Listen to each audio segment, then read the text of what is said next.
today we'll start with a new topic, and a new chapter is Tenali Rama and the Dream Kingdom. So children, nowadays you can see that you must have seen on TV channel also one serial comes, Tenali Rama, okay? And this is about the Dream Kingdom, okay? So in this chapter, wait. One more instruction, then I'll start my class. See, when I'm sharing my screen, no, I see some students, they are either playing or they are doing something or the other. So when I explain what happens, I get distracted. Okay. So when I am explaining to you with the help of PPT, I want that you should sit straight, keep your hands folded, only look at the screen, whatever ma'am is explaining, and then afterwards we can share our things with related to books or exercises. Is it clear to everyone? Yes? Okay. So now nobody is going to raise the hand. Dishti, I think you are not stable because again and again you are just moving on. Yeah. अभी आप अपने mobile को हाथ लगाओ मत बिल्कुल भी, ठीक है? आप सिर्फ सुनो, right? So, chapter 6 is Tenali Rama and the Dream Kingdom. So this is a story about King Krishnadeva Rai and Tenali Rama, and Tenali Rama was his minister and he was very clever at solving problems. In minutes, in seconds, he used to solve the problem of king. So in this picture, you can see that this is Tenali Rama and this is King Krishnadeva Rai. Okay. Now, again in this picture, we can see that the king is sleeping, and in the bubble, this is your bubble, you can see a beautiful palace is seen. So when a person is sleeping and he is seeing something, it means he is dreaming. So this is only the chapter that the Dream Kingdom. This was the dream of the King Krishnadev Rai. So now let's start with the story. Once there was a king, and the name of the king was Krishnadeva Rai, and he ruled over the mighty Vijayanagar Empire. Okay, he was the ruler of the Vijayanagar Empire. Empire is what? It's a group of state or country, and it is ruled by one person. And one day he dreamt of a splendid palace. One day when he was sleeping, in his sleeping time, he dreamt. What he dreamt? A splendid palace. He saw a beautiful palace. And now, what was the description of the palace given here?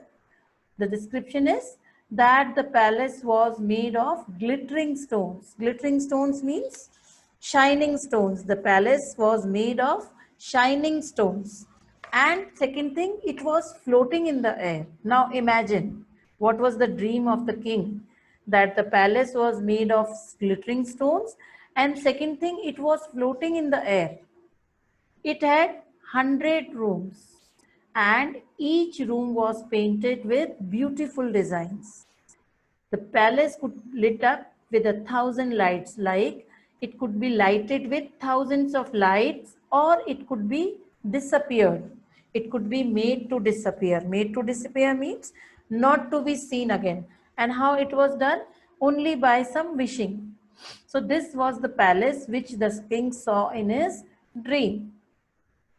Now, each day, now when he saw this dream, what happened? Every day he was thinking about the palace of his dream. And what he wanted? He wanted that I should have this palace. Somebody should build this palace for me. So when he said, each day he kept thinking about the palace in his dream, even when he was supposed to be working, like when he was going in the court or when he was visiting in his country or his empire. That time also he was just thinking about his dream palace. So now again we can see in this bubble that the king is sitting in the court, but still what he is thinking about? He's thinking about that palace only. And what he's saying? Tomorrow I will tell the courtiers about the dream I had.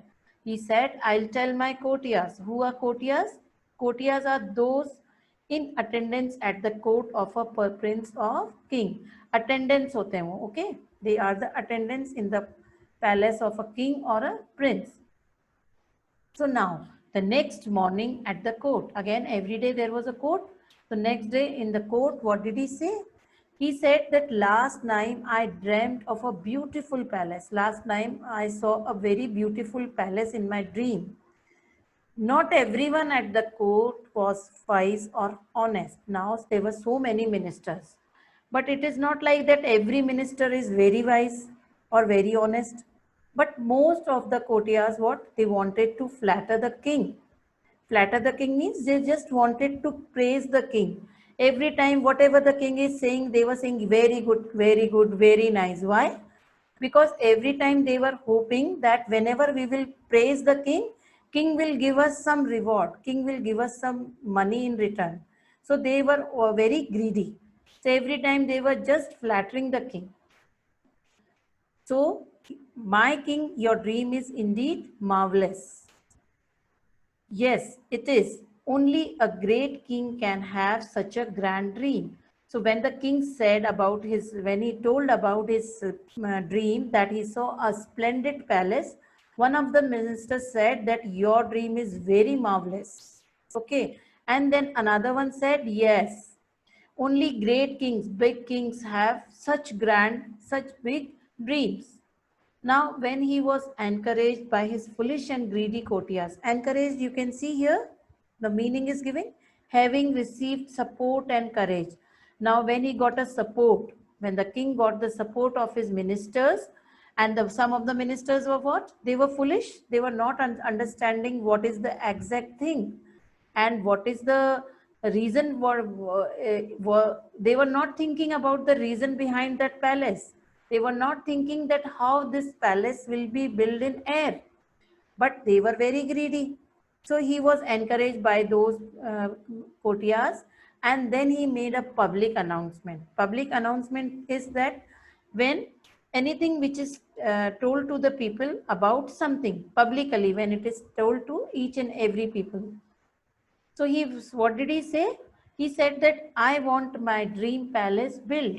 He said that what I have dreamt, that should be built. So he said, go and find me a person who can design or who can make such a beautiful palace for me. And what I will give him? I will give him 100,000 gold coins. So this was the public announcement because he wanted to find one person or more than one who can build such a beautiful palace for the king.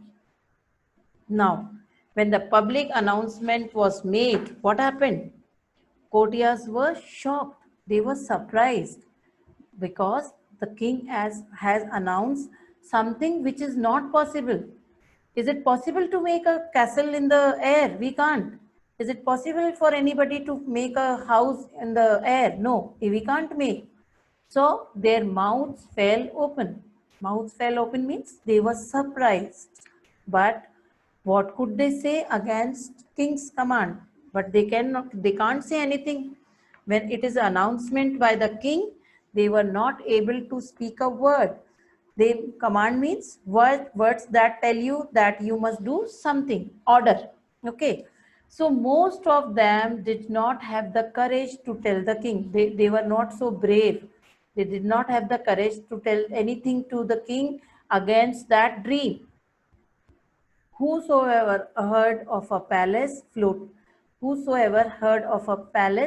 in air, but they were just discussing that we have never heard about a palace floating in air. But how can we tell the king that it's impossible? It's not possible. We can't say anything to king.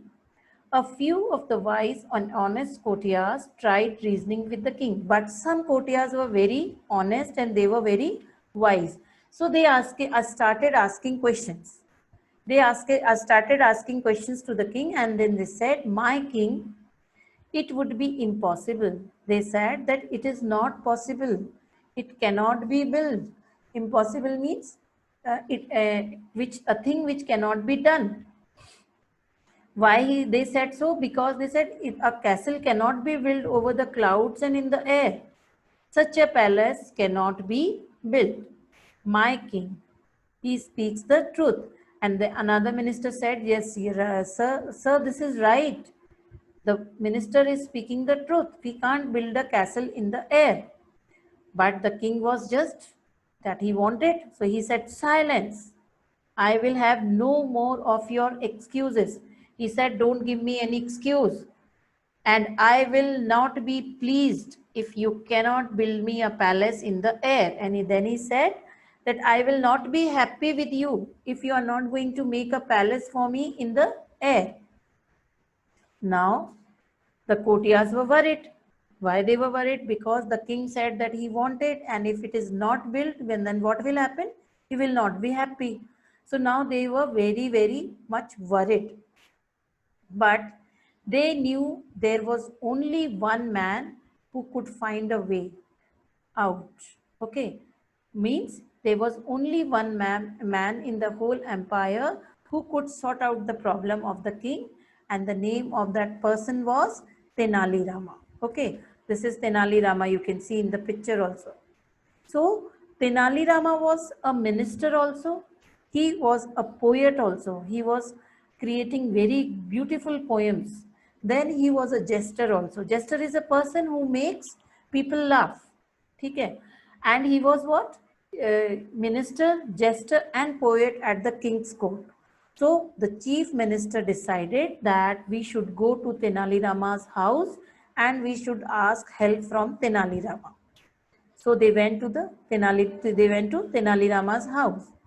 A few days later, a man tottered into the king's court crying for justice. Tottered means here what? When you do not walk in, when you walk in shaky steps, zigzag way, you are not walking straight. So a few days later, you can see this person. He entered the court and he started crying for justice. Okay, what did he say? He said, my dear fellow, the king said, my dear fellow, why are you crying? What is your problem? What is your matter? Who has been unjust with you? Who has been unfair with you? What is wrong with you? Who has done something wrong with you? Tell me about fear, tell me without fear, and I shall see justice done. He said, the king said, whatever is your problem, you tell me without any fear. Don't be afraid of anyone, and you just tell me what has happened to you, and I will see that justice is done to you.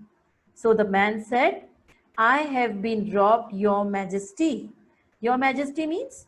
Majesty is a word which is used to address a king or a queen. Okay, so he said, my majesty, I have nothing left. Whatever I had earned in my life, everything is being robbed. So the king asked, who has robbed you?